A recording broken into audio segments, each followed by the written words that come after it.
السلام علیکم ملګرو، وسیم الله خان یم. وایي څوک چې په قصد باندې مونځ پرېږدي نو هغه په کفر ته رسي او که نه رسي. راځئ زو دا بیان در سره شریکوم. یو ډېر زبردست بیان دی نن زموږ سبا په معاشره کې.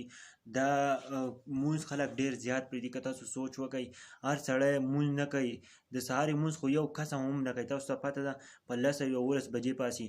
نو راځئ چې دا بیان در سره نن شریک کړم، تاسو هم واورئ، د نورو ملګرو سره هم شیر کړئ چې هر یو کس ته ورسي. ځکه چې ته مونځ نه کوې نو ته پې کفر ته رسې او که نه رسې. مولانا صاحب بیان دی، زه یې هم اورم او تاسو هم راسره واورئ. او ځکه چې نن سبا د مونځ مسلې ډېرې زیاتې دي. زمونږ یو 95% خلک مونځونه نه کوي. نو راځئ ځو دا ویډیو موږ د دې دپاره ستاسو شریکه کړه چې موږ هم خپل فرض ادا کړو. زموږ هم مطلب دی چې تاسو ته خپل غاړه ازاده کړو. چا چې مونځ نه کوي دی کافر دی. ستا خاوند که قصدن مونځ پرېږدي څه عذر ورته رهي، ستا خاوند کافر دی. ستا نکاح ورسره ماته ده.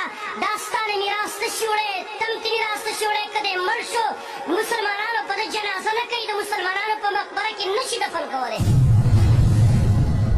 دارنګې عبدالله ابن مسعود رضی الله عنه هم فرمایي، علي ابن ابي طالب رضی الله عنه هم فرمایي، عبدالله یو زنانه تپوس کړی زما خاوند دی مونځ نه کوي، د دې څه حکم دی؟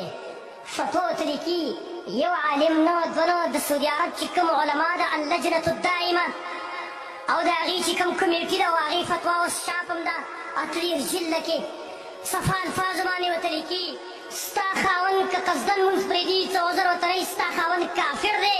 ستا نکاح ورسره ماته ده. دا ستا نه میراث نشي وړی، ته هم ترې میراث نشي وړی. که دی مړ شو مسلمانانو په ده جنازه نه کوي، د مسلمانانو په مقبره کې نشي دفن کولی. زما وروڼو هوش ته کار واخلئ، نوجوانانو رایق شئ، ځان سره دا فتوې واخلئ.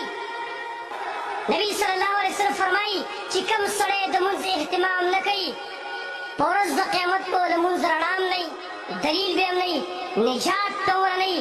وکانه یوم القیامت دی په ورځ د قیامت باندې ما قارون وفرعون وهامان وابی ابن خلف په ورځ د قیامت باندې چې دی د محشر په میدان کې راپورته کېږي. د قارون سره به دی ولاړي، فرعون سره به دی ولاړي، هامان سره به دی ولاړي، ابی ابن خلف سره به دی ولاړ وي. زما وروڼو تپوس کوم ستاسو نه، زمونږ په ورځ د قیامت باندې د خپل نبي سره پاڅېدل ولې نه